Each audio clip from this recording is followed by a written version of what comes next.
Hello, welcome to Psychology Matters. It's good to have you here today. I'm Dianne Bradley. I'm a licensed marriage and family therapist with Franklin Counseling Associates, and we're here to talk about different psychology issues, mental health issues with experts in the area, licensed clinicians. And because we have such a great response just on the topic that we had last time, we've invited Dr. Alan Godwin back, and it's so good to have you. Great to be back. And again, Alan is a psychologist, and he deals with difficult people and has written a book, or several books actually, on living with, working with, dealing with difficult people. So we spoke last time about difficult people that would fall in the category of narcissistic personality disordered persons, right? Right. And I know you deal with that a lot. Yeah. And it's a difficult kind of thing to work with, especially when you're not trained in how to work with these people, because as you shared with us last time, reasoning with the unreasonable often doesn't get us anywhere. Right. So I'm wondering, are there other types that you see as far as difficult people go? There's this narcissistic personality disorder type. Are there other types that you find that are hard to work with as well? Yeah, something you just said reminded me there. Thomas Paine, who was one of our founding fathers, he made the statement. He said, attempting to reason with someone who has renounced the use of reason is like administering medicine to the dead. Oh. So it's a picturesque way to put that. Yeah. Mark Twain said, never argue with a fool. Onlookers might not be able to tell the difference. So. Oh, that's a great one. So we talk about this topic like it's new, but actually this group of people has been talked about for centuries. I mean, so literally, I mean, it's not a cutting edge topic. So we encounter this all the time. I'm saying this in just kind of general terms. I have three categories, and I've labeled these categories with M words just to make them easy to remember. And the way I think of this, these are three types of drama, because, you know, like what we said before, is that these are people that don't have the ability to reason, Right. but they still want to be in relationships. And if you have to be in a relationship and you don't have the ability to reason, you need an alternative. And what's the alternative? Well, it's drama. Now, there's other types of drama besides these three, but I suspect these three probably occupy the fat part of the bell curve. Okay. Now, the first one I call is the master drama. Now, how this works is, if I'm one of these people, the way the drama works is my role in our relationship is to be in charge. Your role in our relationship is to do what I need you to do and be who I need you to be. As long as we both stay inside of our drama roles, we'll have a good relationship. Yeah. So relational success is contingent upon drama participation. That's just how it works. Now we've got a lot of verbiage to describe this group. We call them control freaks. Everything has to be her way. She has control issues. Probably the most common phrase that you hear all the time is, it's his way or the highway. Right, right. And we use that phrase all the time. And clinically speaking, if we look over into our field, the field of psychology, there's a lot of parallels with the master drama and what we call obsessive compulsive personality disorder. Oh, Now, sometimes people get that confused with obsessive compulsive disorder. You know, where you have to count the number of times you touch things and you're afraid to touch doorknobs. And that's OCD. What we're talking about is OCPD, obsessive compulsive personality disorder. And it's all about control in the relationship. So my job is to be in charge, yours is not. And if you'll allow me to assume the position of control, that's how we get along with each other. And that is the one, interestingly, we tend to think things like narcissism, because we hear so much about it, that's the one that's most prevalent. Actually, it's this one. It's OCPD. Really? Yeah. When I learned that a few years ago, I was surprised for about 10 seconds. But then when I got to thinking about that, I thought, well, it actually makes sense, because we're always talking about controlling people. So it actually kind of makes sense that one is the most prevalent. Do you know that I just happened to think there are so many movies that are made about that type, usually a husband controlling a wife, and that's what you're talking about, right? Probably. I know this is an old movie now. It's 37 years old, and I reveal my age by referring to this, but the movie Ordinary People. Yeah. It came out, it was the best picture of the year in 1980. Robert Redford directed it. And Mary Tyler Moore had always been a sitcom queen up to that point. And she was anything but funny in that movie. When she died recently, they talked about what an amazing actress that she was, that she could go from playing sitcom queen to that very, very serious figure.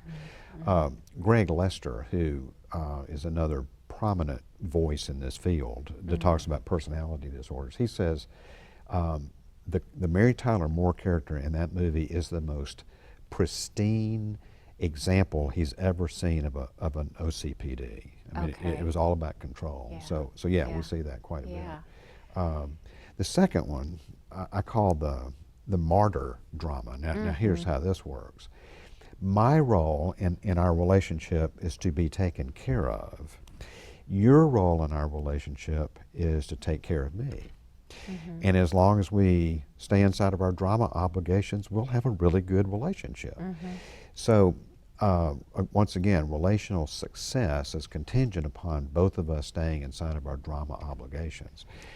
Now, there's a lot of parallels between this one and what we in our field refer to as dependent. That's what I was just going to say. That's what that sounds like. If you read down through the diagnostic criteria of dependence, that it sounds a lot like what I'm describing when I say the martyr drama. Also, a lot of people are familiar with the term borderline personality disorders. You see a lot of borderline individuals that have massive dependency traits. So again, the underlying relational imperative is we get along contingent upon your ability to take care of me and stay in that role. Right. The third one I call the Messiah drama. Now the way this works is my job in our relationship is to do good things for you. All I ask from you is that you be grateful for the help that I provide. Oh, my goodness. And as long as we both stay inside of our drama obligations, we'll have a good relationship. And so that's just how it works. It's a constant need for validation by the partner. Yeah, and that's who I am. So it extends beyond just doing nice things for you, but it extends down to the level of identity. This is who I am. I am a giver, and it is your job in our relationship to be the grateful recipient. Right. So as long as you stay there, then that's how we make our relationship Yes, work. we've heard the Messiah complex, Savior complex, need to be the hero, and everyone adore that, or the person adore that. Yeah. And it's interesting, isn't it, that we have intuitively come to use drama language to describe these people. We'll say somebody's a drama queen, or he's a drama king. Or you might say it's a real soap opera over there in that office. Or you might talk about some guy's theatrics. Right. Or you might say, man, he deserves an Oscar for that one. Yeah. So we've just intuitively come to use drama language to describe these people. But it fits, doesn't it? Because that we're talking about that's the method that they use to make relationships work. Now, the impact that has on the other person. This is my quick and dirty way of saying what drama participation will do to a person. It makes you sick, it drives you crazy, and it wears you out. It just takes its toll on people. I would imagine you lose a bit of yourself you in do. it, right? That's precisely accurate, because you have to, rearrange in essence, forfeit a part of yourself in order to make the relationship work with Right. this person. Right. And I've had I've had so many people in my office over the years that they're not crazy, but they feel crazy. They just feel like they have lost their minds. One of my favorite movies in this realm is the old movie from 1944 called Gaslight. Oh, that's where the term came from. That's where the term came from. And throughout that movie, the man, I won't give away the plot if you haven't seen it, but the man marries this woman for nefarious reasons. Basically, he's after her money. And he tries to convince her that she's going crazy, knowing that if they cart her off to the funny farm, he gets her fortune.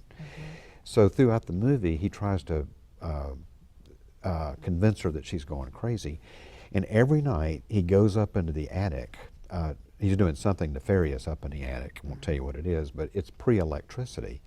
So he cuts on the gas lights to see what he's doing, and when he does that, it causes all the gas lights in the rest of the house to dim because the gas flow has been reduced. Nightly, she says, "Why are the lights dimming?" And he'll say, "Dear, those lights aren't dimming. That's your brain. I'm really worried about you." So in essence, what he says is, who are you going to believe, me or your lying eyes? You know. So he tries to convince her that she's going crazy, and it almost works. So yeah, that's where the term gaslighting comes from. It's a term of manipulation where the manipulator tries to get the subject to believe that they're going crazy. And I've seen a lot of gaslighted people in my office. Yeah, I'll bet you have. Yeah. You know, this has been so interesting that we've been really inundated with questions. How do you feel about that if I throw a few at you? All right, let's see, where do we begin?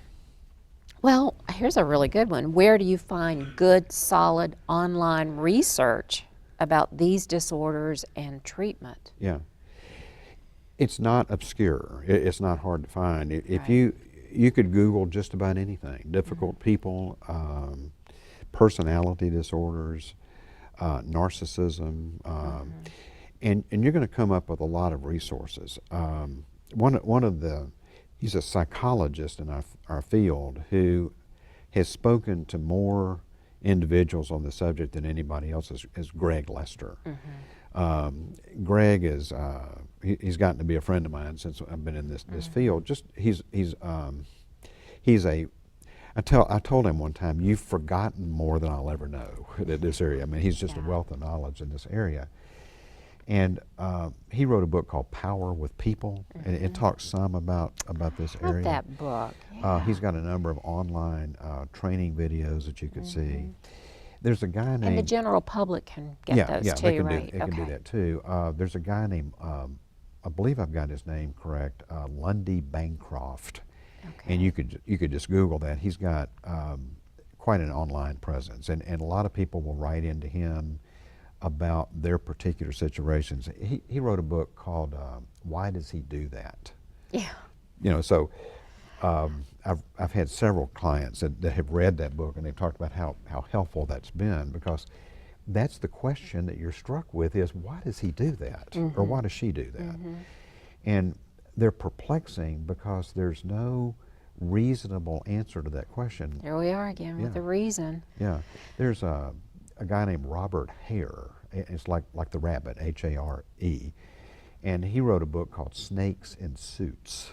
And he talks some about how, unfortunately, a lot of businesses end up recruiting individuals for executive positions who actually have sociopathic tendencies.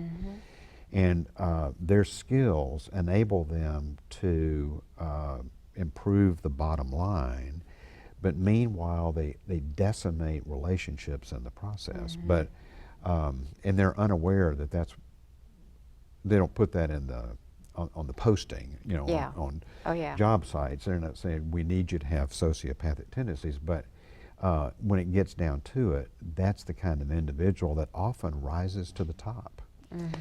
And that's one reason why they can be so incredibly frustrating, is because how can this person be so successful over here and such a terrible person to deal with here? And that's because a lot of times those traits are wonderful traits, as long as there's a match between that trait and the needs of the social environment. Right. But you get in close and you find out there's a mismatch between that trait and the relationship with you. Right. So for instance, if you have a guy who is a controller and he's in the military, well, in the military, he commands his troops, he wins battles, he gets decorated. He goes home at night and uses his controllingness with his wife and children. Doesn't work there. So same trait, different context makes it a different trait. And this is another reason why they can be so confusing and discombobulating to deal with. Well, let's see if we've got another one here. Let's see. Why are the people who are narcissists sometimes proud of the fact? Well, it served them well, Yeah. you know, and they've used that trait sometimes to make themselves successful. You know, maybe it's made them wealthy. Maybe it's made them successful in some other realm of life, and so they don't go to bed at night and say, I wish I didn't think so highly of myself. Right. You know, Right. They see it as a good thing. Yeah. And they can be quite proud of that attribute, and they can pity people that don't have those qualities because they see them as good things. And that's one reason you can't confront them with it, because you know, if you confront them with the negativity of that trait, they don't see it as a bad trait, they see it as a good trait. Yeah, so you're the one that's with the got the problem. problem. Yeah. Yeah. Well, how about this one? In all of your years of experience, have you ever witnessed a person diagnosed with narcissistic personality disorder be cured or succeed in treatment or therapy? You know, in our field, we don't tend to like to use words like cured. Yeah, I know. It sounds a little bit too. Yeah. One day you are, and the next day you're not. Right. I'll tell you what I have seen. I've seen some cases, one in particular that I'm thinking of, where my client was the wife of this person. And she had tried everything she knew of to try to explain to her husband the negatives of the way he was. And he would repeatedly flip it around and make it her problem and not his. And she's very articulate and she's very smart. And she had found some ways to get it across to him, but it wouldn't register. And why doesn't it register? Well, because you can't reason with an unreasonable person. He didn't have reason capabilities. And I could spend a long time telling this whole story, but through a laborious, you know, kind of painstaking process, what she found a way to do was to step back outside of her drama obligation, and she consistently stayed out of it. And what happened was he got worse, not better. And what he did was he escalated the drama up into the red zone, and he literally stayed there for about 1.5 years. He became a much nastier version of himself. Wow. Angry, hated me because I had done this You're to the her. bad guy, yeah. And would demean her for being involved with somebody as disreputable as me. You know how these guys are. They never want you to stop coming. If you stop coming, they don't get paid. We probably put his kids through college, you know, all of these things. But to her great credit, she stayed outside the drama and left him inside the drama all by himself. And despite all of his best attempts, he just couldn't suck her back in. Now, this doesn't always happen. In fact, I think it's probably more rare that this happened, but what ended up transpiring with this guy is that he stayed up into the red zone for so long, he just wore himself out and became more reasonable. Wow. And started asking some questions, had better conversations with her. And one day, he called me and said, do you have anybody that you would recommend that I could see to work on my side of this thing? So I referred him to one of my office mates. He's one of your former professors, you know him, and they worked together. for a while. He rolled his sleeves up, and the guy started to grow. Wow. Now, he didn't grow out of his ways because somebody handed him a book or tried to coach him. Right. But the way he started to grow was when he couldn't get the drama to work anymore. She consistently frustrated his ability to use drama to relate. And it was in that frustrated place that he actually started to open up some of the channels and be more open to some information. Wow. Yeah. Now, that is, what I just got through describing is extremely counterintuitive. Now, nobody wants to do that. Nobody thinks to do that. Well, because it's so hard to do that. And it's it hard is for the hard to do. wife to do that. Oh, very hard.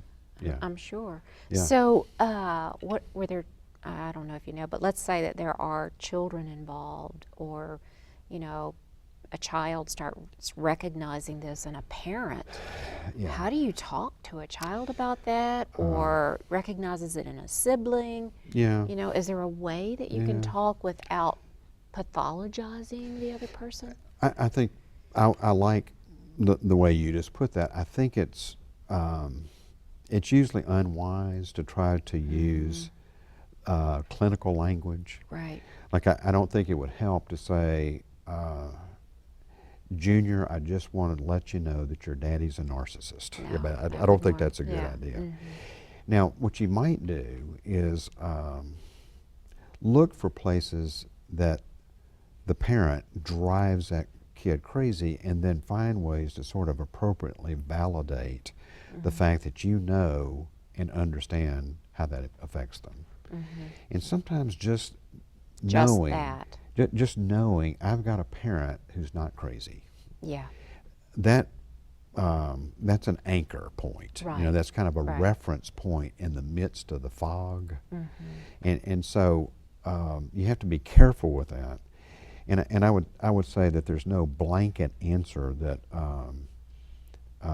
perfectly describes what you do in all situations, because every situation has its own particulars to it. So a lot of times what I find myself doing in my office is navigating through Oh, yeah. their circumstances and finding out, well, maybe this would work, try this, you know.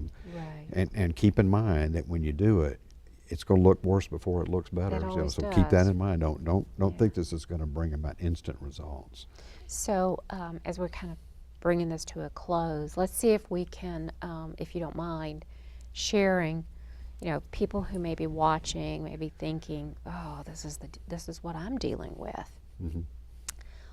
What's a good first step, or what can they do? I think, generally speaking, if you can get some information under your belt, I mean, I can't tell you how helpful it is to people to discover that they're not crazy. Yeah. Yeah. And just to know, okay, other people have been through this. This is not just my, you know, they've been gaslighted for years. And in fact, the movie talks about that. The lady in the movie meets somebody who validates what's actually been happening, and for the first time she realizes, I'm not crazy. Right. So sometimes it may be that they can read something. It may be that they need some objective port in the storm out here, some person that they can talk to who sees what they're seeing, and it just gives them some kind of reference point for their sanity. And I think relationships do that for And people. is it a good idea for them maybe to seek out, you know, a counselor like you, also to talk it out, so that before Yeah. they make major changes and step out of the Right. drama, they know what they're dealing with? Yes. Yeah. And I tell people a lot of times, just about everything that you're prone to do is probably going to be the wrong thing. Yeah. Most everything that you have to do to deal well with these people is just counterintuitive. And so you really have to kind of think upside down and backwards. Yeah. Yeah. And that makes a lot of sense. And that's Yeah. really having good personal boundaries Yeah. that have been, you know, tread upon for so long. Yeah. right? If somebody's trying to constantly bait you into a conversational tug of war, Yeah. it's the natural thing to do to pull harder on your end. Well, once you do that, now they've got you. You're hooked into it. Yeah. And sometimes maybe the best thing you need to do is just drop your end to that conversational tug of war and walk away. You know, it's apparent you must have a heart for people that suffer from personality disorders, difficult people. Yeah. Or you wouldn't have spent as many years Yeah. working in it, writing about it, Yeah. teaching about it, Yeah. coaching other therapists about it. Mm-hmm. You must have a heart for them because they can't be happy people. They're not. But it's hard to convince them of that because they don't see it. They have no ability to step outside of themselves and see what other people are seeing. Well, you're pretty amazing, and you certainly have explained this in ways maybe that a lot of us haven't heard it explained, and you're a delight to have on here. Well, it was delightful to be here. Thank you for having me. It's really good to have you, Alan. And I do want to remind our viewers that there will be resources on the Facebook page, and that's Psychology Matters TV. So be sure to look us up and watch for upcoming episodes. And be sure to like us on Facebook. And we're so glad that you could be here with us. This is a really difficult topic, you know, living, working, dealing with difficult people. And you've heard from someone that has done quite well, and we all learn a lot from him. So thank you for being with us today, and join us again for the next show. Thank you.